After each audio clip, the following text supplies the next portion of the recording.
ప్రతి ఒక్కరు ఏం వర్క్లు అడిగేవాళ్ళు కాదు. లేదా స్టోర్ ఊరికో స్టోర్ వస్తుంది, ప్రతి ఒక్కరు స్టోర్ కావాలనేవాడు కాదు. లేకపోతే ఇంకో పోస్ట్ ఏదో వస్తుంది, ప్రతి ఒక్కరు నాకు అదే కావాలనేది ఏం కాదు.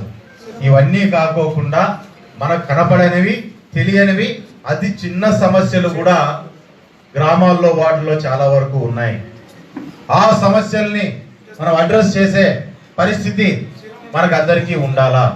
ఆ సమస్యని మనం అంతా కలిసి అడ్రస్ చేయాలా, మాట్లాడాలా. కనీసం నేను ముందు నుంచి ఎప్పటి నుంచి చెప్తున్నా, సమస్య పరిష్కారం కంటే ఓదార్పు అనేది చాలా ముఖ్యము. ఆ ఓదార్పు అనేది ప్రజలు మీ నుంచి కోరుకుంటున్నారనే విషయాన్ని దయచేసి గుర్తుపెట్టుకోండి. ఆ ఆఫీసుకు పోతే మా వాళ్ళు ఉంటారులే, మేము పలానాలకు ఫోన్ చేస్తే వాళ్ళు మాట్లాడతారు ఇమ్మీడియట్ గానే. ఒక భరోసాని మనం కల్పించాల్సిన అవసరం ఉంటుంది. కాబట్టి దయచేసి దాని మీద మీరు కాన్సన్ట్రేట్ చేసుకోవాలా.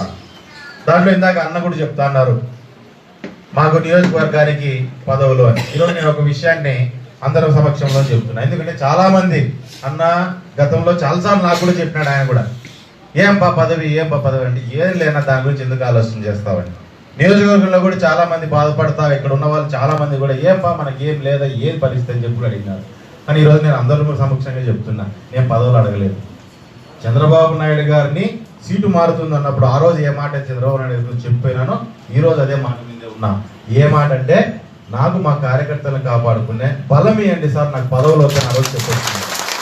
ఇదే మాట చంద్రబాబు నాయుడు గారి ముందు సీట్ ఇట్లా మారుస్తున్నాం అన్నప్పుడు నేను అడిగింది ఒకటే మాట. మా కార్యకర్తలు 5 ఏళ్ళు కష్టపడినారు, కష్టమో నష్టమో. నేను మా అమ్మకి కానీ మా ఇంటికి కానీ దూరంగా పోయి ఆ నియోజకవర్గంలో ఉన్నప్పుడు వాళ్ళు నన్ను ముందుకు నడిపించినారు, నాతో పాటు ఉన్నారు. నాకు ఆ బాధ లోటు అనేది కనపడుకోకుండా ముందుకు నడిపించినారు. వాళ్ళని కాపాడుకునే బలం ఇవ్వండి సార్, నాకు అంతకు మించి నాకు ఏ పదవి వద్దు, నీకు ఏదైనా ఎమ్మెల్సీ ఏదో చూస్తా అంటే నాకు ఏం వద్దు సార్ అని చెప్పి చేతులు ఎత్తి మొక్కి కాళ్ళకు నమస్కరించుకొని నేను ఆ రోజు బయటకు వచ్చాను. ఈరోజు అదే మాట మీదే ఉన్నా. నాకు పదవి ఇచ్చే బదులు మా నియోజకవర్గంలో ఉన్న నాయకులకు 4 పదవులు ఇస్తే మా వల్ల ఆఫీసుల్లో పోయి కొట్లాడే అవకాశం ఏర్పడుతుంది.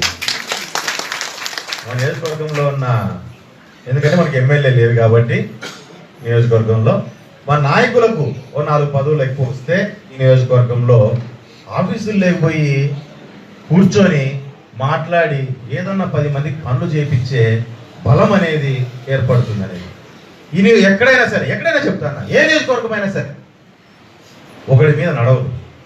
టీం వర్క్, అది గ్రామంలో కావచ్చు, మండలంలో కావచ్చు, నియోజకవర్గ స్థాయిలో కావచ్చు, ఎవరి బాధ్యతలు వాళ్ళు తీసుకొని మనమంతా కలిసి ముందుకు పోయినప్పుడే ఒక సమస్య అనే దాన్ని, నియోజకవర్గంలో ఉన్న సమస్యల్ని మనం తీర్చుకోగలుగుతాం. ఇక్కడ నాకు శ్రీరామ్ అనేవాడికి ఎమ్మెల్సీనో చైర్మన్ అనే తోకొస్తే కొమ్ములేం రావు. నా పేరే నా కొమ్ములు ఉన్నాయి, పరిటాలనే పేరుతోనే నా కొమ్ములు ఆల్రెడీ ఉన్నాయి. 2 కొమ్ములు ఉన్నాయి. అది మా తోక తగిలికుంటే పెద్ద గిడి మారేది ఏం లేదు. కాబట్టి నాకు దాంతో ఏం పని లేదు. నేను మా నియోజకవర్గంలో నాకు ఇంకా వాస్తవంగా చెప్పాలంటే నాకు ఏదైనా పార్టీ చేయగలిగితే ఒక పార్టీ పోస్ట్ ఇస్తాను. ఎందుకంటే అది నాకు పర్మనెంట్. ఈ నియోజకవర్గ నేను ఉన్నంత వరకు ఈ తెలుగుదేశం పార్టీలో గట్టిగా నిలబడే వాళ్ళం కాబట్టి నాకు అలంకరణ ఏంటంటే అంటే తెలుగుదేశం పార్టీలో పార్టీ పోస్ట్ అలంకరణ. ఎందుకంటే అది నాకు పర్మనెంట్.